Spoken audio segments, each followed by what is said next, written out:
Excellencies, distinguished ambassadors, government representative, ladies and gentlemen, good morning. My name is Bongiwe Mabusela. I am from Ministry of Mineral and Petroleum Resources in South Africa. You are all welcome this morning.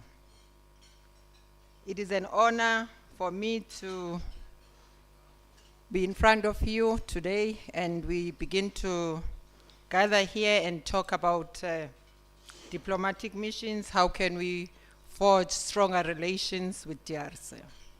But without a waste of time, I'm not here to give any speech.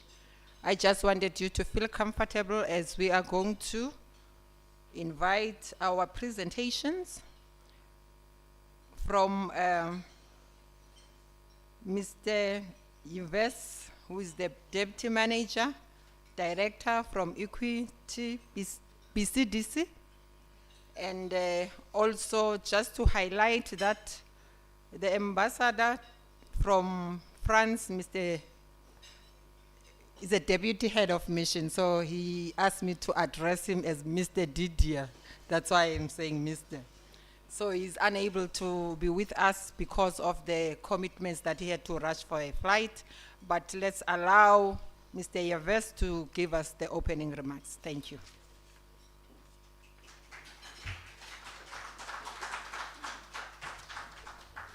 Thank you, dear ambassador, dear delegate, dear guest. I would like just to thank you for attending this work session, and we will take opportunity to discuss together. I think that everybody knows Equity is one of the bank that is coming in this market, and it will be a pleasure to connect everybody and to facilitate any transaction between this part of the DRC and the rest of the world. And everybody knows that this part of the world, the southern region of DRC, is representing roughly 40% contribution of the GDP, and more than 80% of net export from DRC is coming from these areas. And most of these areas is we have the most demand commodity now in the world, copper and cobalt. So in terms of also the geographic location of the southern region of DRC, we have a lot of interaction with all of the neighboring countries that they are sitting around. And also the one of the country that is providing cobalt in the world. And also we are the second largest producer of copper. So now is opportunity to see how we can connect and also give some broad view on what's happening on the ground. And you see that still there are a lot of opportunity in terms of business development, but also there are some things that we need to address on the ground, because it's most of the part that there's a huge handling of cash. So to see how we can facilitate transaction and also assist all the investors that are coming in the market to be familiar with what's happening on the ground. Thank you for your presence. Don't hesitate to ask any question and any assistance. Thank you.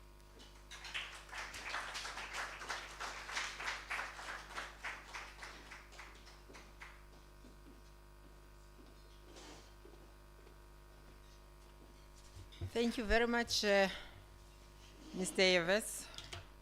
I think your presentation about facilitation of the investments and trade is mostly welcome. I will now invite the presentation from His Excellency Mekuria from Democratic Republic of Ethiopia to come and give us a presentation. Your Excellency.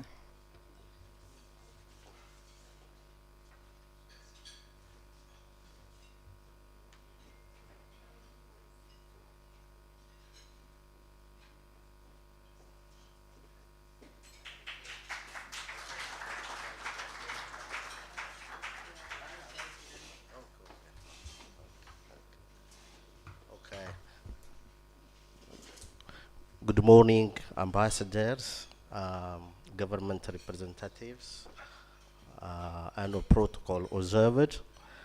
I make my presentation in English, but the PowerPoint could be in French. Thank you, the organizers. It's our first time as an embassy to participate in this mining week, and I'm here to share the opportunities that Ethiopia offers in mining investment in other sectors, as well as I'm here to learn from participants' experience. Well, Ethiopia is, as you know, the cradle of humanity, where the story of mankind begins, and we are the birthplace of coffee. In Ethiopia, we have more than 54 million young trainable population, which will help investors to be attracted with that regard. We had reform in recent years, since 2018, where the current Prime Minister Abiy Ahmed came to power. Ethiopia undergo into rigorous reform in terms of investment, where private sector's role is increased from time to time.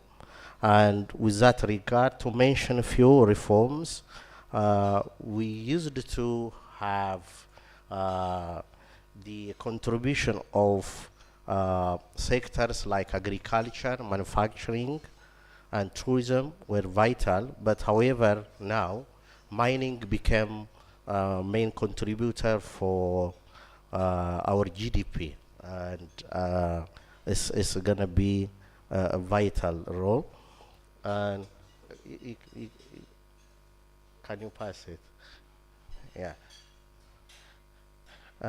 With that regard, what enabling environments are available for investors?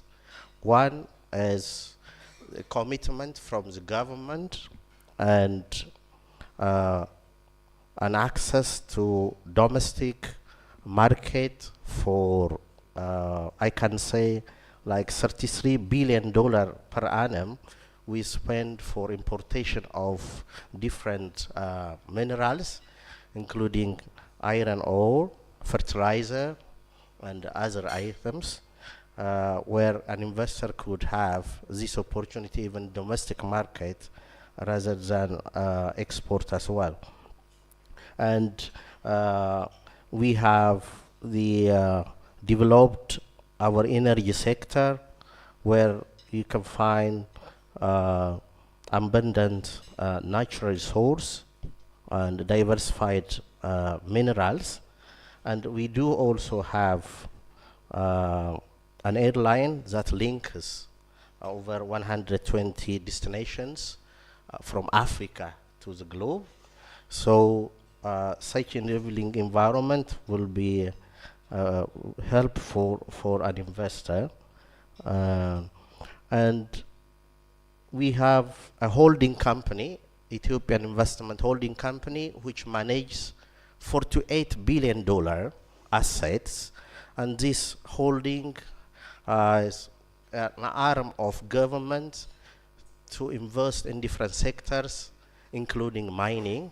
So an investor could have an opportunity to collaborate or work joint venture with this holding, which could reduce risk. And in the meantime, we can help an investor to align with government regulation and also have an opportunity to get a contribution of equity from this wing.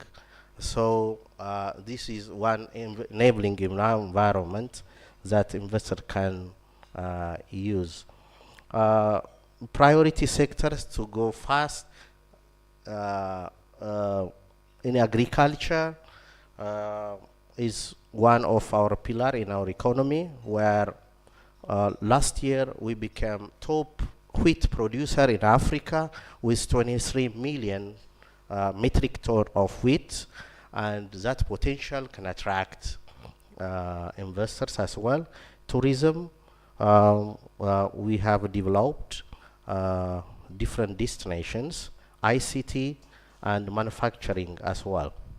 So let me quickly go to the mining sector. With the mining sector, we have um, opportunities where you can find sectors like gold, gemstone, lithium, tantalum, nickel, potash, and industrial construction minerals. These are available in Ethiopia, which is not matured enough. And I'm here also to learn from DRC and other countries with this sector as well. And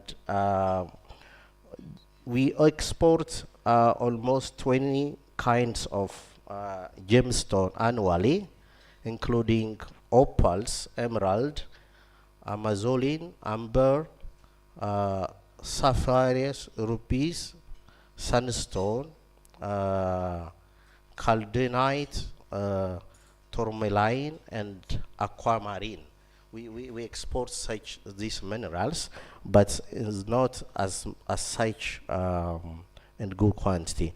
So investors will have a chance to invest with this, and we have minerals like tantalum, where we have the 6th largest producer of tantalum globally, and we can find this in Oromia region of Ethiopia, and we have nickel and cobalt. We have a deposit of these two kinds in 3 areas of Ethiopia, where we have old geospatial data, which is already done, and that is available for investor. Potash, we are the world's largest deposits in lower Dalol area, which is the lowest point in Ethiopia. We have over 26 billion tons of resource with potash, so fertilizer investors could have a chance to invest with this regard. And industrial construction materials, coal, we have over 600 million tons of reserve with this regard, and there is a domestic market potential in this area, and these are, explored places where you can find the deposits. What incentives that investors do have here? We have physical and non-physical incentives. With regard to physical, we have corporate income tax exemptions.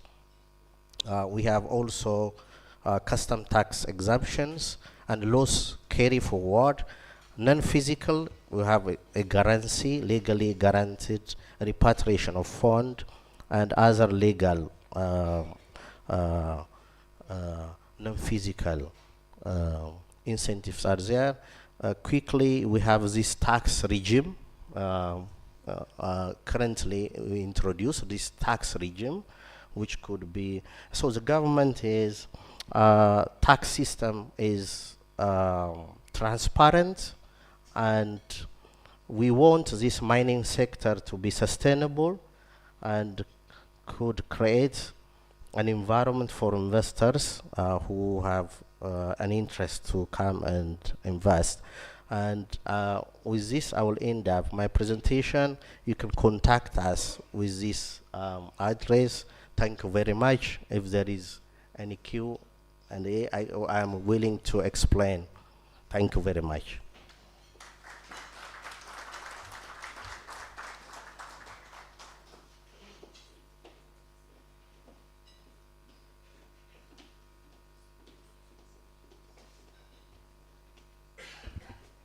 Thank you very much, Your Excellency.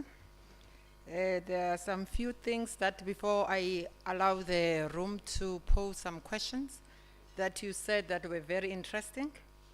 You spoke about Ethiopian Airlines as a Pan-African success story, which for me, the question that I have for you, could this success inspire some joint ventures in the DRC logistics. So those are the things that we want to know, because indeed you are correct by Ethiopian Airlines what we have done. And also on the issue around economic and infrastructure collaboration, Ethiopia's agro-industrial parks, they've boosted some exports. Can you just talk a bit more around that? Because that's one of the area that we see successes in Ethiopia, and how best can you share your expertise with DRC? The last one from me before I open it to the House is on the issue around your climate resilience and energy.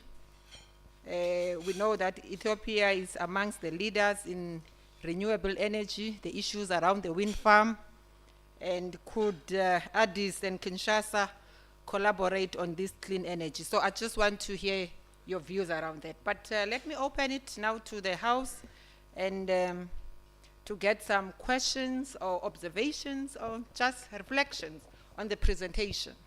So do we have questions?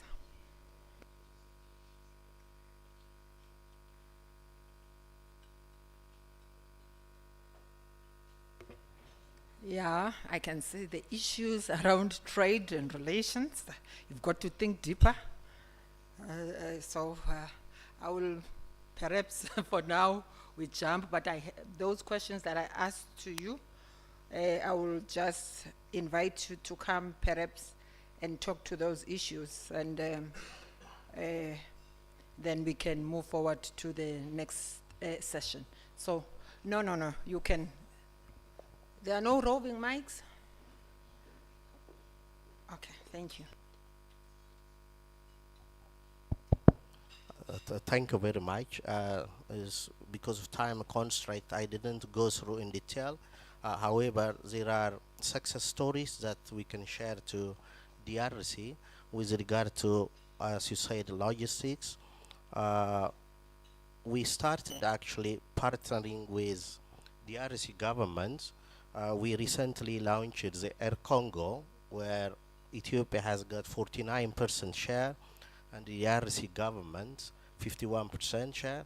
So that's one instance where we could share experience, and we started also training the Congolese youngsters.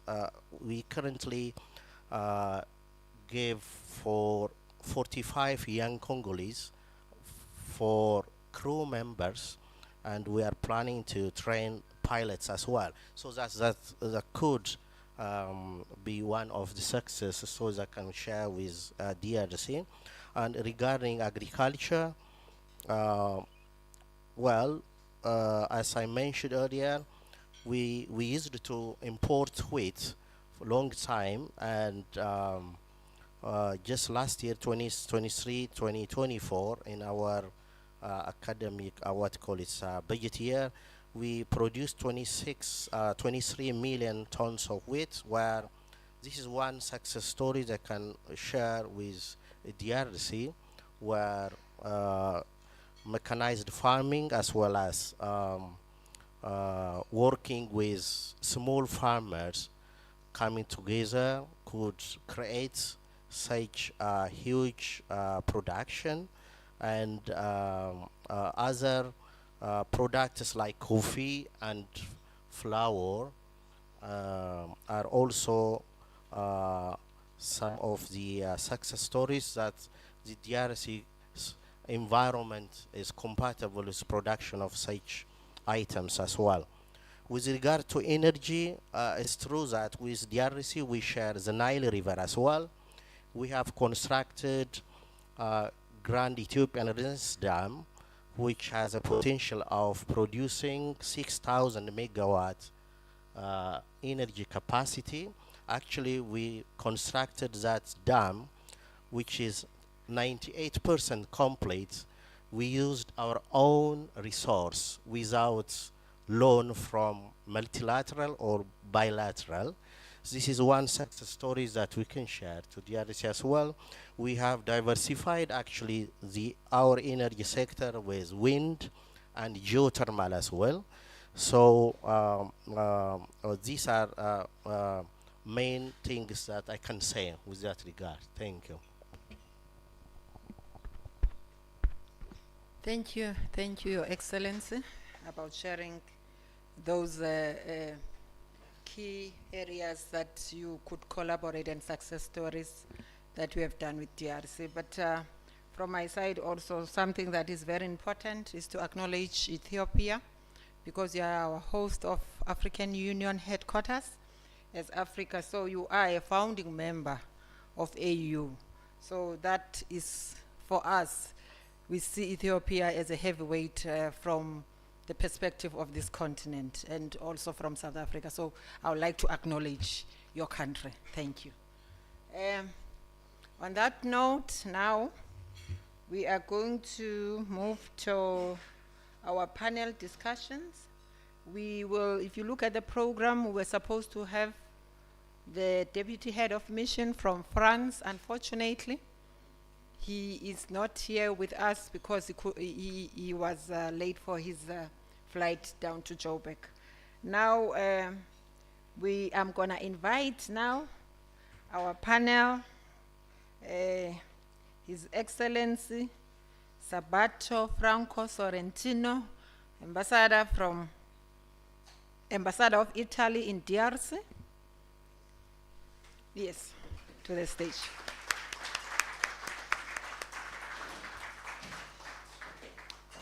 And also Her Excellency Miss Lucy Tamlane, Ambassador of United States of America to DRC. And also Your Excellency Francesca Fabri, the Political Counselor of EU based in Kinshasa.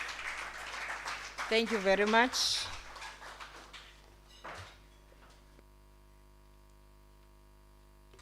Maybe from my side, I'll come and sit with you there so that I can be able to be closer to you. So that, no, let me sit there. I want to be closer to you so that I can see if you are, okay?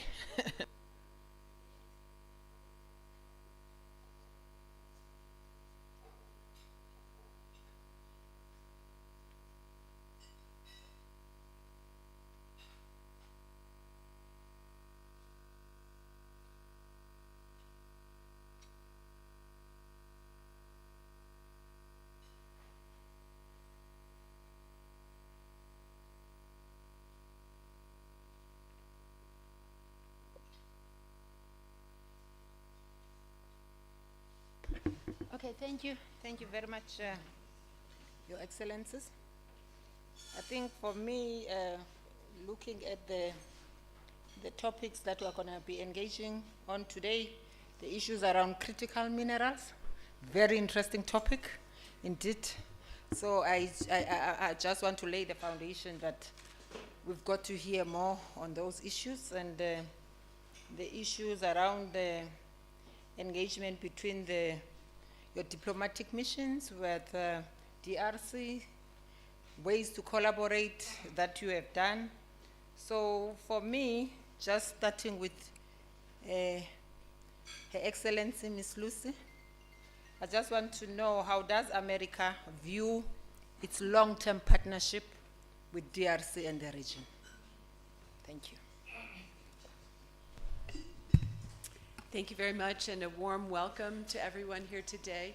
Thank you particularly to Equity Bank, the sponsors. The United States, particularly through the U.S. Agency for International Development, has had a strong and productive partnership with Equity, particularly in the area of promoting agricultural development and providing credit lines for the agricultural entrepreneurs that we hope will be responsible for a revolution in DRC agriculture. So really, thank you very much for that partnership. So the United States, of course, is a country that seeks to partner in a responsible and sincere way with the Democratic Republic of Congo. We seek to have a partnership that's based on respect, strong people-to-people exchanges, shared values, and also a strong commercial and trade relationship. Let me just talk a bit about the people-to-people relationship. We're very proud to have a large and growing Congolese diaspora in the United States, and it makes me even happier when I see a Congolese American come back to the DRC, bringing those shared values, shared experiences, and like us, seeing the DRC as a place of huge opportunity. So that's one of the things that's been very important to strengthening this partnership.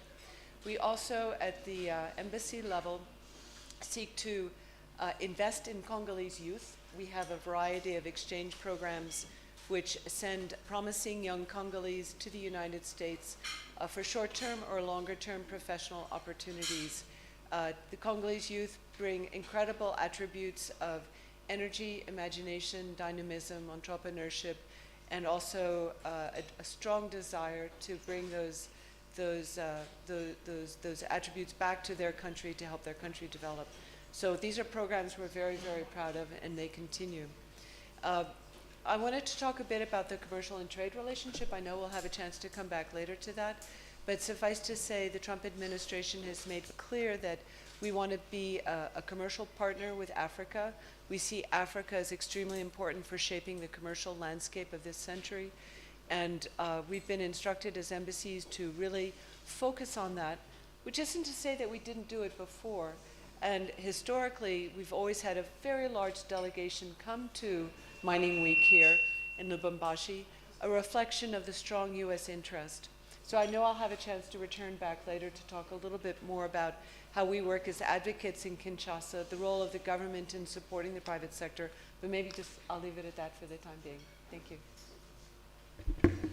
Thank you very much, Ambassador. You spoke about commercial partnerships with DRC, and I'll now go straight to EU. You hear the United States is talking about commercial partnerships, and from your side, I know very well that there's that economic partnership agreement that the EU has signed with Africa to benefit the locals. So what is your view around that in terms of ensuring that the DRC people benefit? Thank you. Thank you, and thanks again also from my side to the organizers, Equity BCDC, and all the distinguished guests here today. Thank you for this question, because this is really important to us as a European Union, to show how much we care about the partnership with the countries, let's say, more generally in the continent, in Africa, with the African Union as well, but in particular with DRC. So going to the DRC, we have recently signed a strategic partnership in October 2023. This strategic partnership is specifically on critical raw material value chains, but it has, let's say, implications for the broader economic life and development of the country and its people. Through this partnership, we really wanted to engage with DRC in everything related to sustainability, the sustainability of raw material value chains, governance, but also the transforming trafficking and illegal trafficking of minerals into licit trade. And also we really wanted to engage on supporting the capacity for like human capital capacities of the country to have its national strategy in this sector, and as well to have like better trade relations on and more let's say that the value chains would be diversifying our partners in the world, having a more direct partnership with DRC. So this was an MOU that we signed in 2023, but it has become very concrete. We launched a roadmap in December 2024, jointly with DRC. His Excellency, the Minister of Mines, came to Brussels with a big delegation in December to sign this with our Deputy President of the Commission, Mr. Séjourné. It was really a moment of hope for a more concrete engagement in all these sectors, and I think we are delivering. We are here this week with a strong presence from the European Union. When we talk about European Union, it's not just us, let's say the institutions, but it's also our member states, like Italy or Belgium, and then we came also with France, Spain, Germany, Sweden, the Netherlands. This was the first year that Spain was present here at Mining Week. So we really strongly have an engagement, and we also do it through projects that we have been launching on the cooperation side.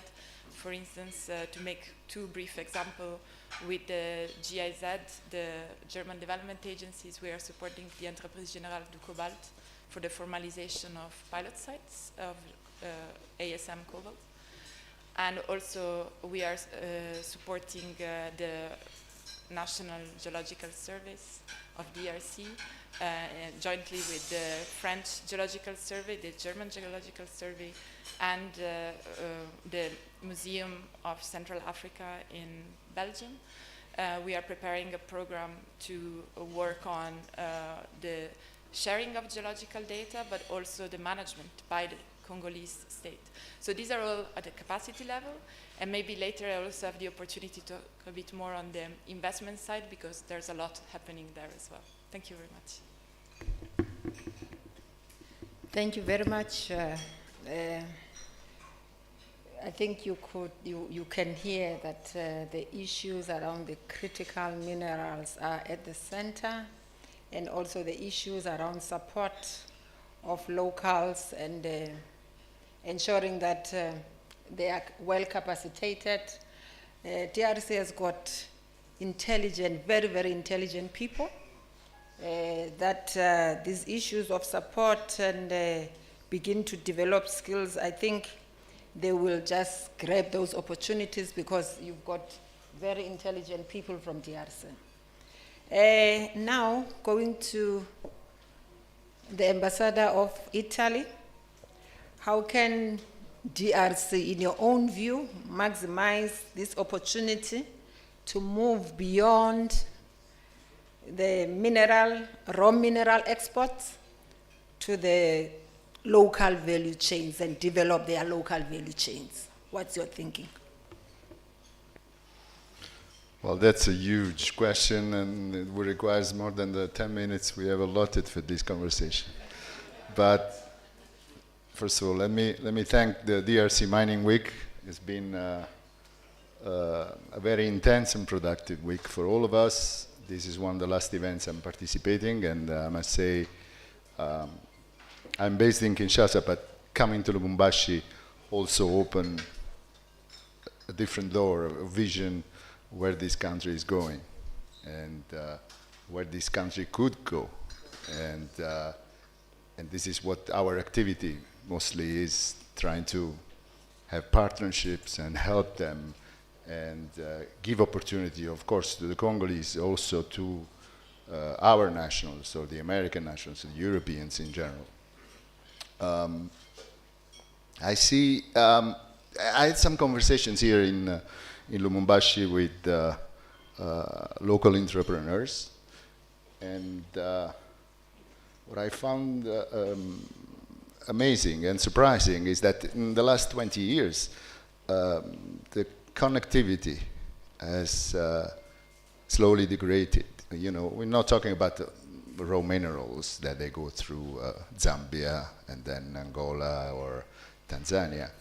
But I think all products that will give a chance this country to move forward, and also for the local basics needs of the population. I'm talking about agricultural products.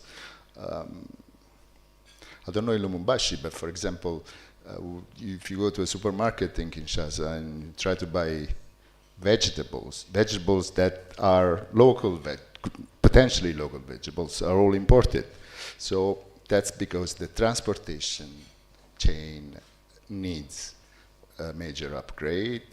The chain of cold how to store and transport products. So these are the basic issues that I think will need to be addressed in order to really start to move forward.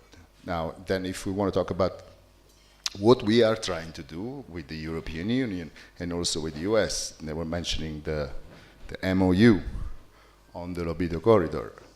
Italy already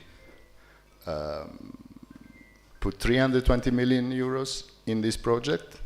It's a project that doesn't need any presentation. I think 3 countries are involved in, interested in this. Italy in particular is paying attention to all the projects that are related on the side of the main railways, because along the railways you're going to bring opportunities to areas that haven't been touched by transportation in the past, so schools, social formation, transportation of data and people and information. So we really believe that this project is going to represent an added value. Yeah, okay, yes, you're correct. You spoke about infrastructure development, but I wanted to maybe drill more on the movement of raw materials outside the country. What is your view as EU? You could speak also, and also America, on moving raw materials instead of beneficiating them locally. And I understand the infrastructure challenges that you mentioned, that all these things, I mean, you need energy, you need rails, you need roads, all those things to be in place before you could maybe think around it. But it is a discussion that is necessary so that we understand that the raw material then doesn't just being taken as raw as it is, but it's got to be beneficiated in Africa so that we do not export jobs. Very, very key for Africa. So these are the discussions that all our partners in the world, they've got to understand that Africa is moving towards that direction. And we are curious to hear what is your thinking around those areas. But be that as it may, I understand also that they've got to be things in place before we could move forward. You spoke about the Lobido project, which also is supported by US and EU, which on our, and other African partners. And that Lobido project, it aims to maximize trade and transform the trade in all its aspects. So I just want you to then help me to say, as that ecosystem, how do you then see the trade relations being transformed and moved to another level? Ambassador? The You're Italian asking me? ambassador, yes, I'm asking you. I saw Lucy was ready to answer this question. Well, I don't know. I think it's once there's interconnectivity within the continent, it also opens the way to the rest of the world, to alternative routes of transportation of raw materials, to different actors playing in this country, to new economic interests and giving an added value to the expertise of people locally. You know, I had a meeting with the rector of the university. They want to promote exchange of students, go to Europe or go to America, which is everybody's dream. But I think a chance of having it in this province major foreign players with the expertise in a determined sector will give them a chance of formation by collaborating with the private sectors. So I think more connectivity will bring more opportunities for everybody. Thank you, Ambassador. Now to the US, Your Excellency, I just want to understand the issues around Congo Basin. I've been talking the sustainability and climate issues now. How is US partnering with DRC around those areas, because they are so key to our ESG issues.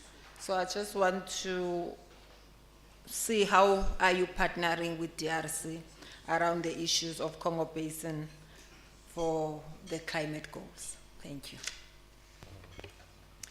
Thank you. Well, in the past, the United States has been a very strong partner of the Congo Basin, which stretches across the entire Central African region.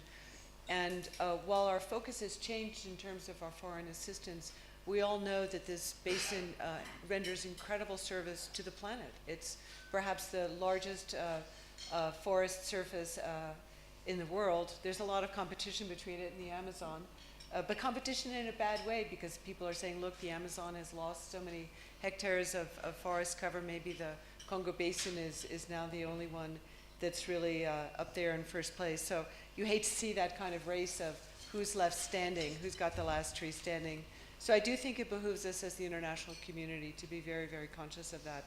And I think also as we're promoting our businesses to come here, that they need to think about environmental sustainability. And I wanted to mention that just in the context of mining, actually, if you don't mind, because I was just meeting with an American company which works in this area. You know, mining is an incredible source of wealth, but mines have a lifespan.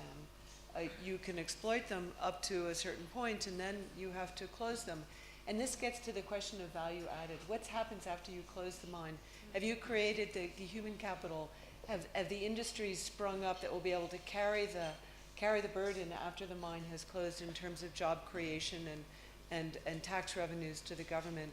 And that's something that I think investors who come here who are responsible, serious investors, who follow high environmental standards from the outset, who also practice good labor relations and good community relations and are transparent in their dealings with the government, that they're thinking about these things all along the lifespan of the mine and thinking about how at the end, at the closure of the mine, how will they return that land to the best state possible? How will they make sure that the communities have really benefited? You don't want to put the government off the hook. It's the government responsibility to provide basic social services. But we do know that in the mining code, the mining companies themselves are saddled with an important responsibility in terms of those community relationships, which we feel that responsible mining companies absolutely need to respect. That's part and parcel of respecting the environment. Thank you. Thank you very much. You spoke about, for me, issues that we tend to forget, that mining has got a lifespan. It will ultimately, the resource is not there forever, so we've got to think beyond mining, what will happen. But now, coming back to you, I just want to understand, how can diplomacy ensure that local communities see tangible benefits from these alliances? So, from your point of view as EU. Thank you very much. Well, this question on local communities relates a lot also to what the other distinguished panelists just mentioned, because of course we have to support and work together to achieve economic objectives, but it doesn't necessarily mean that the communities around projects and investment will benefit from it. So we need to make sure that they do all together, especially with the private sector and the government and all the partners involved. Talking about, for instance, local transformation, local value chains in the kind of projects that we as European Union with, for instance, development banks that we work with, that we came also with here at Mining Week, for instance. There's Proparco, the French Development Bank, or the European Investment Bank that was here just yesterday making a presentation on how we can invest. All the aspects, and as Lucy just mentioned, really all the aspects of ESG standards have to be in capital. Like we come with our standards, if we come with our companies, and we want to engage in a positive way with the country and with the communities. And then also there's everything that goes along with it. Here in DRC, for instance, the mining code is requiring companies to sign the cahier de charges in order to work together with the communities on development projects. There is the revenue coming from mining projects goes into development projects and working with local communities. And it's quite an interesting and good regulation, making it very important for the companies and all the actors engaged to work with the local communities. But as, for instance, as the EU, we work together with partners on the ground to support any work that we can do to work better with communities. For instance, we just launched a project 2 days ago on preventing child labor in mining and working with the women, especially, to support their economic development, their economic strength, in order to prevent child labor in mining. So we're looking at this type of engagement to really work with local communities and help a healthier sector where you don't have sometimes this kind of engagement. Thank you. Thank you very much. Before I go to the floor, the very critical areas that have emerged out of this discussion, the issues of inclusivity, the issues of transparency, and the issues of shared value. And you also spoke about partnerships. And for me, partnerships are not pledges. We've got to look at the actionable solutions, which we will measure them and measure the outcomes, not just pledge of partnerships without actionable solutions. So as we are going to go to the floor, I just want you to also, these issues of, here are the partnerships, and out of these were not pledges.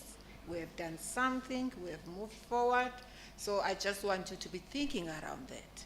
But now I'll open the questions session and the floor, and hear what is your view around these discussions. There are bilaterals with DRC, there are multilaterals with DRC that have been signed by governments, and are they of benefit to DRC and its people? Because if in Africa we've got youth, I mean, youth is dominating, and for us to move forward, we cannot leave youth behind. So I just want to hear from you as the audience, what is your take around what has been presented? Thank you very much. I see the hand. If the mic can go that way. Thank you.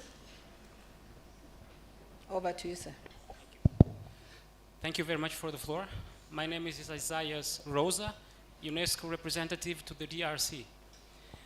Now, leaving no one behind is at the heart of the UN 2030 Agenda for Sustainable Development. When we look at the mining sector, the mining sector, I would say, for today is the engine of the DRC development. The question that I've been asking to myself is, how can we align the fact that the mining sector is the engine of the DRC development with this principle of leaving no one behind? Now, if you go to the main regions, main villages, cities where you have, the major mining sites, and when you look around, how do you perceive this idea of leaving no one behind? Very often we see the reality of, bringing qualified human resources from abroad to work in these areas, while you have a huge unemployment rate in the country. Now, the question that I would like to ask is, how can these partnerships that are being promoted can contribute to leave no one behind, especially those who are living in the surrounding areas? If you go to the world capital of cobalt today, and when you look around, do you have the impression that you're really, living in the world capital of cobalt? So this is the question I would like to bring to the table. How can we do better to leave no one behind when we go to these villages, to these cities, and to these regions where we have major mining sites, and where we have the engine of the development of the DRC? Thank you very much. Thank you for that question. I don't know, okay, the US ambassador is going to take it. Thank you. Thank you to my colleague from UNESCO for raising this important question. Yes, if you go to Kolwezi, the entire town is being dug up, as far as I can tell. It's an open mining site, and you see everybody with partaking of this: men, women, children. Some are industrial sites, some are just artisanal sites with no kind of protection. It's really it's an incredible place to visit because it makes you reflect on this. How can these benefits accrue to everybody? I just wanted to say that a project that the U.S. government supported previously was something that I'm very proud of, and I think serves as a kind of a model to address this question. As my colleague Francesca mentioned, there are mechanisms that are meant to distribute the wealth. There's the cahier de charges, which is what the mining company itself, in dialogue with the local community, is supposed to be implementing, where they hear the priorities of the community and they help them realize those. But then there's also the mining redevance, which is a kind of a tax or charge which comes from the mining receipts, which is supposed to go directly back to the provinces. And what we learned was that the money was there, in a sense, but the provinces didn't really have the structures to spend it, and to spend it well. So we invested in a very simple project, which was to help the town council in a province here in the mining zone look at the money that was available, think about how they would have a consultative process in the town to determine what the community wanted to spend that money on, and help work them through the accounting steps, the contracting steps, the project finalization steps, and the use steps. And I tell you, it wasn't easy because, like anything that involves the intersection of politics and economics, some people wanted a certain kind of project, some people wanted a different kind of project.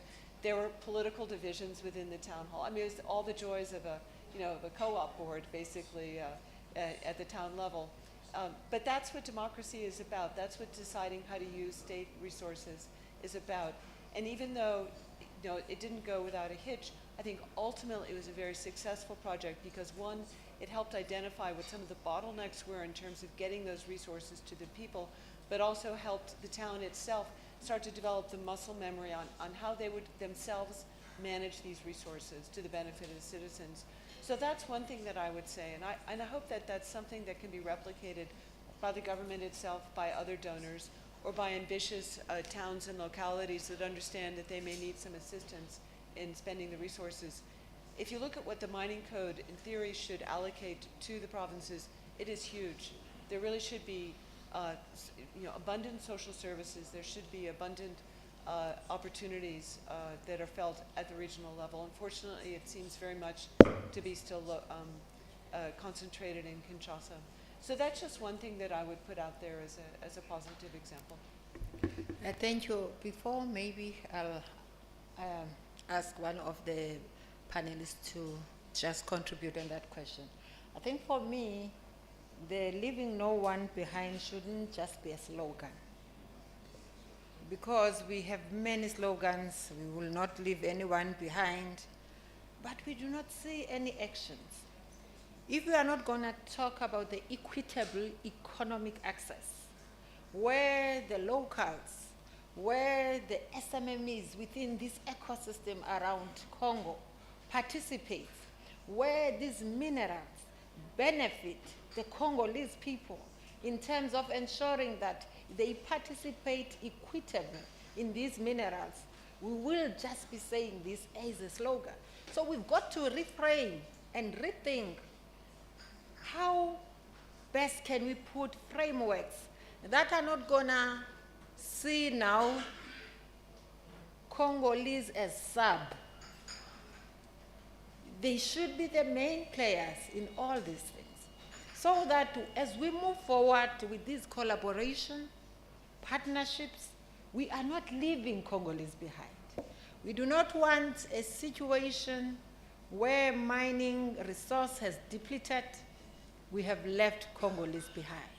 So in leaving no one behind, it talks to inclusion, it talks to equitable access, it talks to empowerment of communities so that they become sustainable in the long term. So all these slogans, we've got to be careful if we do not have measurable actions that are going to say, indeed, no one is left behind, everyone is participating, not just to create trainings and programs that are quick wins, that are not having any impact going forward. So that is my input, but I see there are other questions before perhaps I allow someone to come through. I see, okay, maybe before I allow these two questions, the EU representative want to have some input. Yeah, I just wanted to add, because I really agree with what Lucy just said, and we just wanted to add a couple of other things that also could contribute to reply to your question. And one of it, like beyond also the kind of the relevance minière, the cahier des charges and everything we can do at local level that is extremely important. There's also everything related to taxation and transparency at a more national level. We have been supporting, I think, with a lot of partners here, the EITI, the Extractive Industry Transparency Initiative. I think in DRC it has been a very good example of how government, civil society and the private sector can work together to ensure that there is more transparency around the revenues and how to better redistribute them. So this issue around transparency, and there's a lot that can be done to increase that work, especially in terms of the public finance management and how to make it really at the service of the public budget so that it can be spent at the profit of the population. And also another point that I wanted to add is also economic diversification.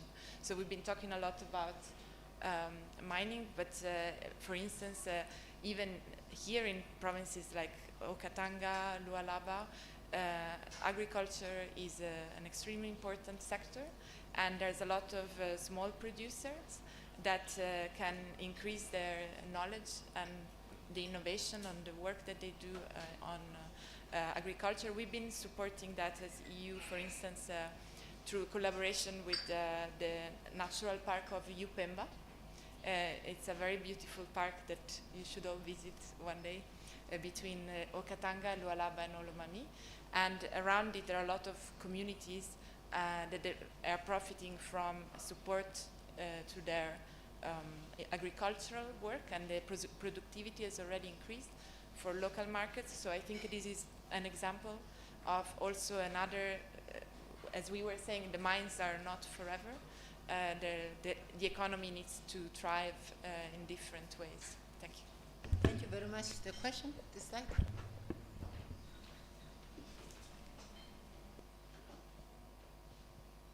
Thank you very much. My name is April. I'm from South Africa. I think one of the questions, maybe it's a comment, in terms of training and development, because it's very important. I think if you look at the olden days, what the guys did really was to try and make sure that the language of training, it's user-friendly. So for instance, you don't need to know French before you get educated as an artisan. So and I'm just thinking that I think there must be a way of trying to make sure that a lot of the programs are translated into the language of the people. If you're talking about the real, because you know a mineral, you don't have to know it in English. A mineral is a mineral. Science is science. It's not a language. You know, so we just need to change all these things from being French or English and get them to the language of the people so that the people can learn quickly. And I can tell you, is what the Afrikaner did in South Africa. They make doctors, they get doctors in Afrikaans, artisans, engineers, and they also made sure that there was a system where if people spend more hours on the face underground, I'll just make an example, they give them credit for those hours, and then they qualify them, even if they don't know English. So, and I'm trying to say that these are some of the things that we need to actually share and see how best, if we want to bring about a real transformation and we want to make an impact, because if we want people to learn French first, it will take them 10 years before we get one artisan from this place. And by that 10 years, the minerals will be depleted, so they're not going to benefit from those minerals. So I think we must just do it a different way. Thank you. There's another question that side. Yeah, over there. Thank you.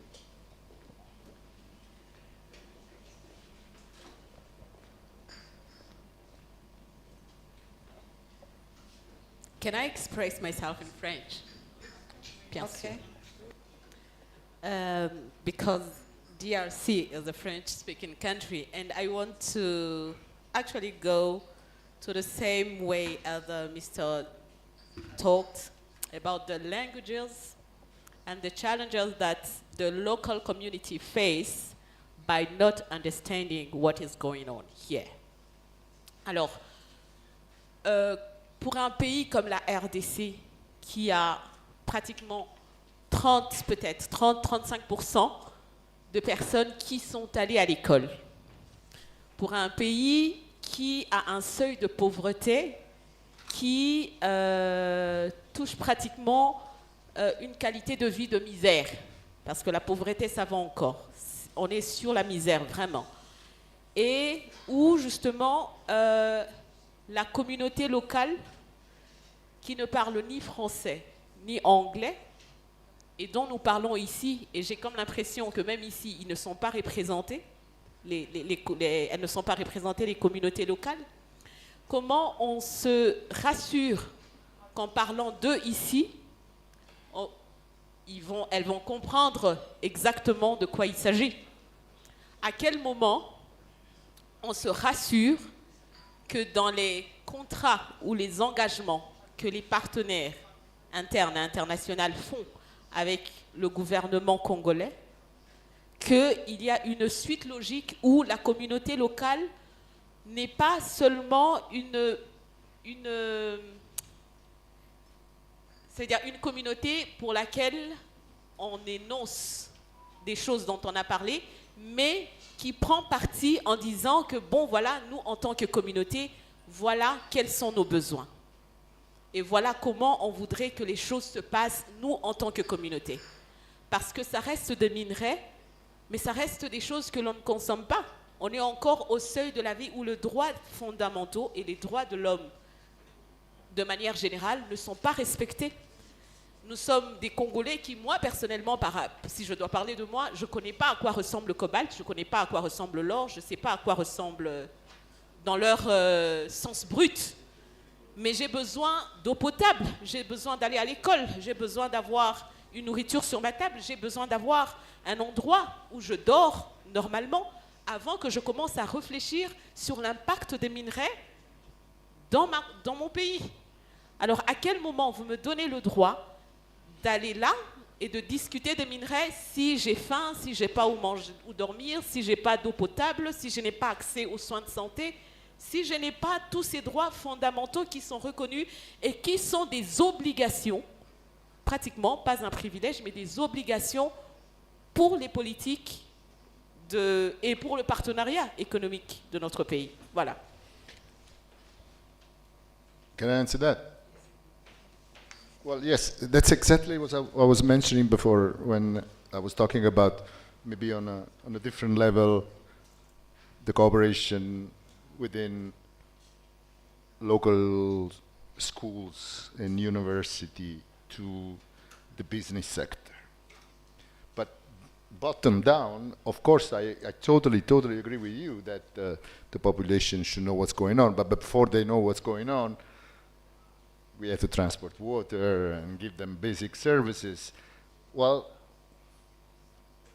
what comes first? They are both priorities, but let's face it practically. Maybe local development of the mining sector. Of course, paying attention to inclusive projects that really address those issues are priorities. Our European partners, the Americans, and in general, we probably perceived as, or we put in too many conditions, we enter in too much into issues that are not, have to be in charge of the government. So we just go, here, these are the business opportunities, you do the projects, you bid and you participate. Probably this will not give us an advantage that other countries have, but at the same time, this is the guarantee that things are run in a way that no one will be left behind. So I hope these kind of win-win partnerships will go through, and all the actors involved will play a role in that. Thank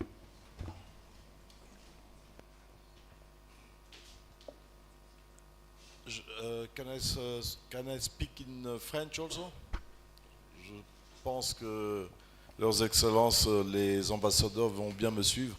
Mais je voudrais rebondir un peu sur ce que madame vient de dire.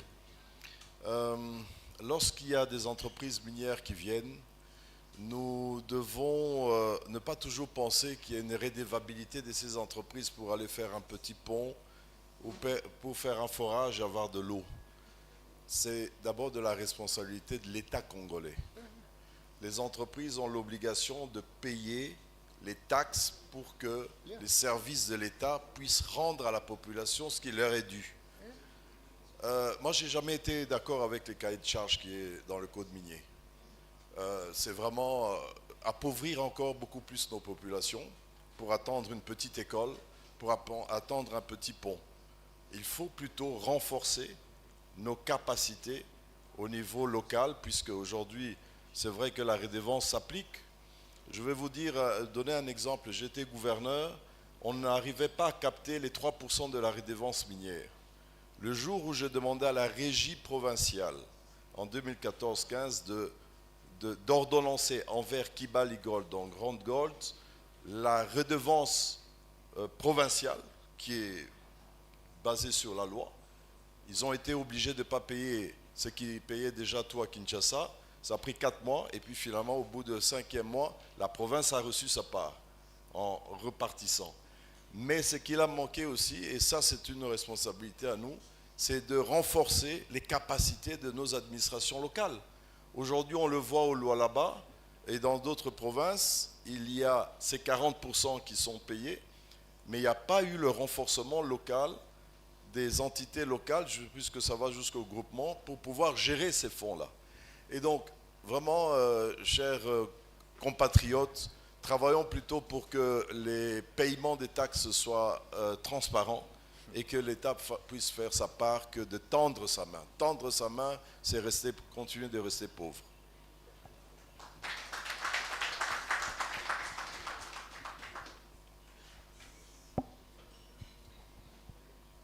Oui, je peux continuer en français dans ce cas. D'accord. Quand nous avons parlé de matérialiser les mots, merci de leaving no one behind. Moi, j'aimerais venir sur l'aspect. Pardon, je suis Nadège Beauville de ONU Femmes en DRC. Sur l'aspect l'égalité des sexes dans le secteur minier. Je ne sais pas si vous avez réalisé, quand nous avons lancé ce forum le premier jour, les discours, ils n'étaient pas du tout sensibles aux gens. Et que finalement, quelqu'un, le maître de cérémonie, a parlé de femmes. C'est le moment où le ministre des Mines sortait. Tout le monde l'a suivi, une bonne partie de la salle. Et les femmes qui ont intervenu pour la suite, les CEO des entreprises, etc., c'était un peu embarrassant. Ça veut dire que nous sommes à la 20e année pour ce forum. Ça n'aurait jamais dû se passer ainsi, de mon propre avis. C'est-à-dire nous avons besoin de penser, quand nous parlons de partenariat, comment nous contribuons à vraiment élever la voix du leadership des femmes dans ce secteur. Merci.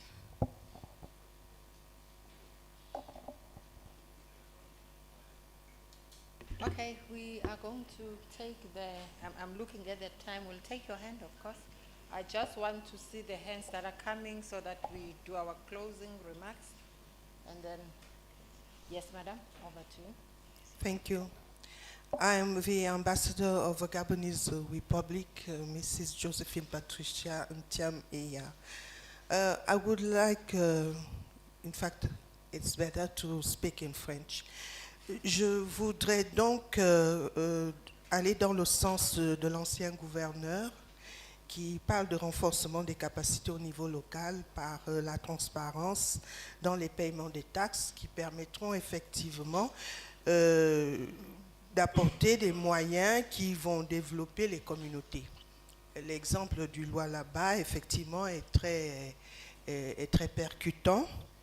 Et c'est juste pour féliciter justement le gouvernement de la RDC qui a accordé beaucoup d'importance à la sous-traitance parce que justement, entre autres, en dehors des taxes qui sont payées régulièrement et qui font du bien à l'administration locale, il faut aussi permettre à une certaine élite de la sous-exploitation d'émerger. Parce que lorsqu'on est sous-traitant, on a besoin effectivement d'être sûr que autant l'investisseur se fait du gain, le sous-exploitant, c'est-à-dire celui qui sous-traite aussi, se fait du gain. C'est une bonne chose. Et tel que le gouvernement de la RDC l'a organisé, c'est à encourager. Merci.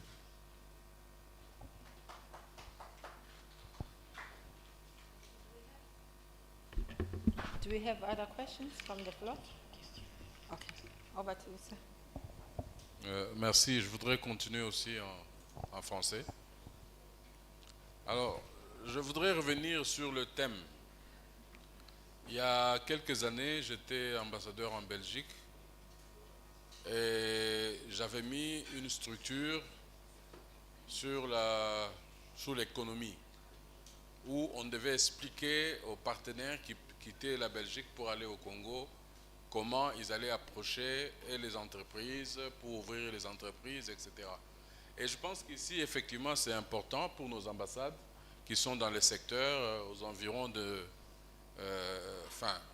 les voisins du pays congolais, d'expliquer le code minier, comme il l'expliquait tout à l'heure, d'expliquer l'évolution, comment ouvrir les entreprises, comment respecter ce qu'il faut respecter par rapport à la redevance, etc. Parce que quand les gens viennent au Congo en terrain neutre, ils ne savent pas comment ça se passe, ils veulent ouvrir une concession ou une entreprise minière, il vient avec d'autres idées. Et puis finalement sur place, il va dire, voilà, on s'est fait rouler, ou là-bas ça ne va pas, etc. C'est pour ça que moi je pensais qu'on allait vraiment réfléchir sur cette mission stratégique que les ambassades ont de pouvoir justement aider les partenaires qui veulent venir au Congo travailler, savoir par où commencer, etc. Parce que c'est très important, avoir une section économique dans les ambassades, à quoi ça sert? avoir une section politique, à quoi ça sert? Alors, si on doit ici venir débattre sur ce qu'il y a à faire sur place, ça veut dire qu'on a un peu raté le début. Donc, j'aimerais vraiment encourager les ambassades, même étrangers qui sont ici, de pouvoir travailler dans ce sens-là, parce que quand on vous envoie comme ambassadeur dans le pays où vous allez, vous pouvez prendre les idées de ce pays et les partager dans le vôtre. Donc moi je pense vraiment que c'est important que nous puissions comprendre ça. Les mines, nous ne pouvons pas les garder tout seuls. Ça doit aller ailleurs, ça doit faire des choses, mais quelque chose doit rester sur place. Et quand on travaille et qu'on a quelque chose sur place, il faut justement permettre à la communauté de base de pouvoir en profiter. Effectivement, moi, je ne pense pas qu'on devrait amener ici la communauté de base. C'est justement la responsabilité de nous qui sommes ici de pouvoir partager ce que nous pouvons obtenir à la communauté de base. Merci.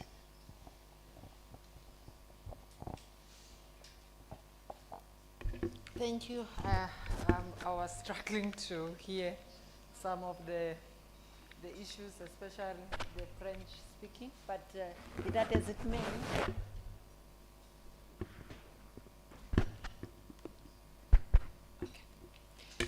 I'm saying I was struggling to hear the French speaking colleagues and the ambassadors, but be that as it may, I think for us, what is key today, we have spoken a lot about transparency.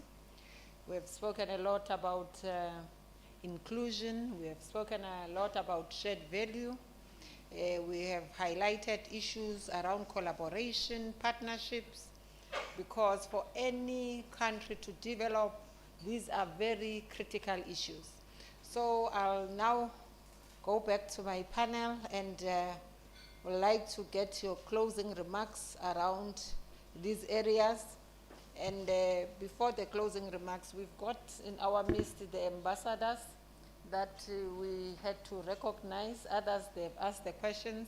And also the ambassador from India is in our midst. So you are all recognized, Your Excellencies, that are within us in the room. So let me then get your closing shot. What are the key issues that you want to communicate today? Let me start with the Italian ambassador. Well, the key issue, well, we've been talking about a lot of issues today. So let's stick to where we are today, to the mining week, to our presence here, the Italian presence here. We have our own stand, and we have been collaborating consecutively for the last 3 years. And I'm looking forward to return to Lubumbashi again next year with an even larger participation. The key issue, yes, we should all pay attention to the social aspects of business, and it's something that we will certainly be aware, and certainly to answer our ambassador, we do prepare our companies before they come to invest in the DRC.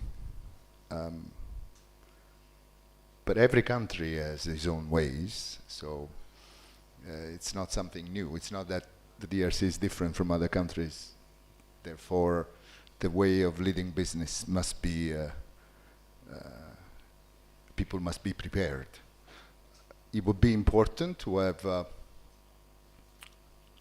I don't know, a clear, transparent, and tax system, because companies sometimes are a bit confused of how much taxes they're supposed to pay. So this will help our job as well. On a different note, on the 20th of June, the Italian Prime Minister and the President of the European Commission are hosting a high-level meeting in Rome on Global Gateway and the Lobito Corridor. The presidents of the 3 countries involved are going to participate. At least 2 have confirmed, the President of Zambia and President of Angola. we hope President Tshisekedi can make it. And I think this will help to also clarify what the next steps forward would be. Having said that, I'm glad there was a very active and proactive participation of our people. I understand these are subjects that are very interesting, and so thanks for having us today.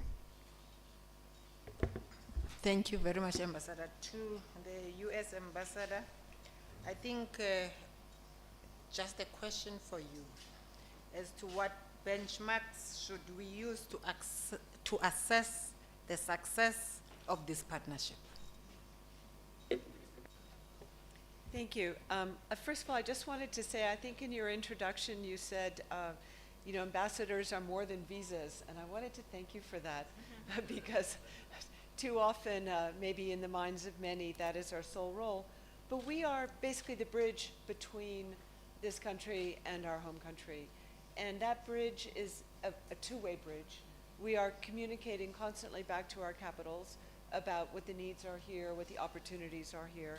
And then we're also bringing the views from our capitals back here in terms of ways that we can promote and strengthen that partnership, and what are the areas that we think are areas that need additional work. And let me say that in our role of helping to support the U.S. private sector, sometimes we want to just get out of the way. Let them do the job. They're a fantastic private sector. They're the best. And given the right opportunity, they will do what they need to do and develop great business relationships on their own. But it's when they're not able to do that, that's sometimes when the embassy comes in. And if you talk about benchmarks, I guess for me the benchmarks are being able to say that we've had successful U.S. trade and investment here that maybe hasn't required my intervention. It's just happened on itself because the business climate here is functioning well, that the laws are transparent, that the tax administration is done correctly, that foreign firms are treated in a fair manner. All of these things are important. If they're not happening, then trust me, they will come knocking on my door and with a complaint, which again, we're happy to receive because we want to keep that two-way bridge going well. We want to have a dialogue with the government here about ways that they can improve the business climate, and that's something that we take very seriously. So I would say that's one of the benchmarks. I want to see successful businesses coming here and creating the investments that will create jobs, opportunities, help grow government tax revenues, increase economic growth in general. So for me, that's probably the most important benchmark. Thank you. Thank you, Ambassador. To the EU representative, I just want to, and you've described Africa as your most natural partner. And the question that I have for you is around translating these partnerships into actionable steps. So what is it that EU is putting in place, just on a high level? Thank you. So to answer your question, we have engaged in a global strategy but that has a particular view to the relationship with Africa. And with the African Union, by the way, this year we're celebrating 25 years of relations with the African Union, and our partnership together. And I think really we have this strategy that is called the Global Gateway Strategy that is meant to unlock investment and potential for partnerships with the Africa continent and globally. What we bring in is not only going beyond traditional development cooperation, but we really want to build partnerships and bringing in together the private sector, working more closely also with our partners in the continent to really work on joint win-win projects. So I think this is really what we bring in that sense. And maybe just an answer also to some of the latest interventions from the floor, and to close a bit our discussion on my side, I really think what is also important to add is really an idea of like shared responsibility to the partnerships we have, and not only between us as let's say international partners and the government, but all the other stakeholders and actors that come in. So the private sector, of course, governments have a responsibility, but the private sector also comes with a responsibility. We have very strong due diligence requirements in Europe, and that's also what we bring in with our private sector. And maybe it's difficult to engagement because of this, and we are working closely with everyone else to work on the business climate and how to make sure our private sector can come in and help and be really ready to work here with the standards that are required. So I think this is very important. And not only governments, private sector, but also civil society, communities. That's really important. Shared responsibility. Thank you. Thank you very much. I think for me, just the key takeaways from the room are the issues around strong institutions, especially the issue around taxation, so that the collection of the royalties, that's what we call them in South Africa, are collected with strong institutions, taxation men. You will be able to develop the country as DRC, because that taxation collection, if it's done by strong institutions that are able to collect what is due to state, I think you will be, as the country, be able to move forward. And so the governance, also the issues around governance and issues around transparency. The investment communities or the companies, we should see them as contributing towards the socio-economic development. So that word, contribution, should be the key word. And if we emphasize and we see the investors and the companies, corporations that are investing here coming to contribute towards the socio-economic development, we will then move forward speedily. And the other issue is the issue of, we've got to listen to the unheard. The lady raised an issue around, she's here, she doesn't know how cobalt looks like and all the resources that are here. So if we are going to move forward and listen to the unheard, we've got to track the invisible people.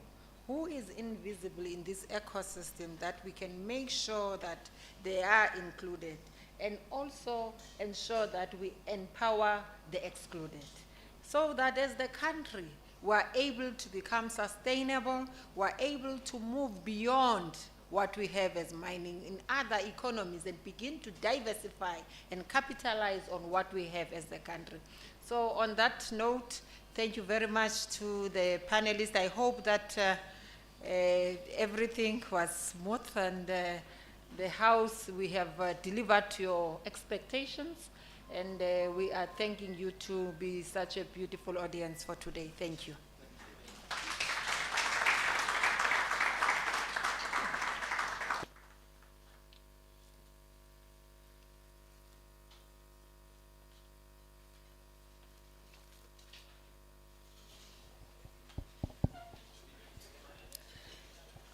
Merci beaucoup à tous. Merci beaucoup aux sponsors de la session qui étaient Equity BCDC. Merci à tous nos ambassadeurs.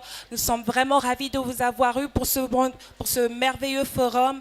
Alors nous nous retrouvons pour la prochaine session qui va se trouver dans le grand chapiteau à 14 h juste, qui sera focalisée sur les investissements dans le capital humain. Alors merci beaucoup et bon déjeuner à tous.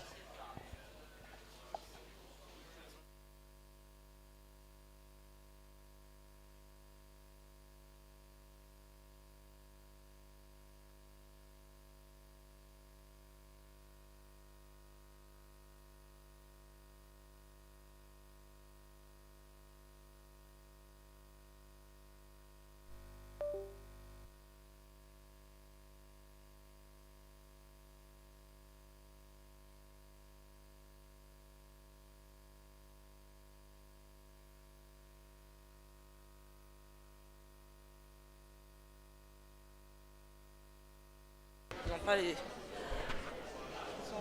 Ouais, photo de famille pour les ambassadeurs et les orateurs. Les panélistes. On peut faire une photo de famille?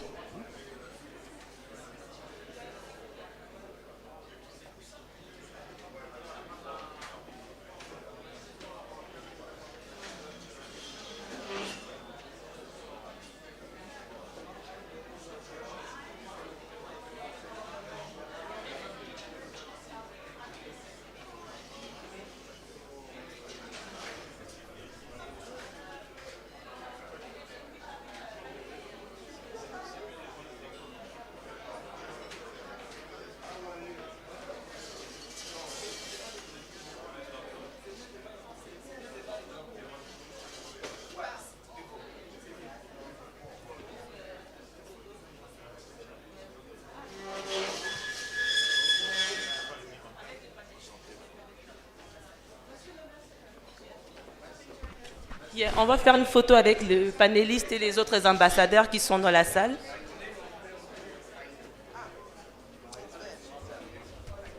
Probably have to move this. What do you think? Oops.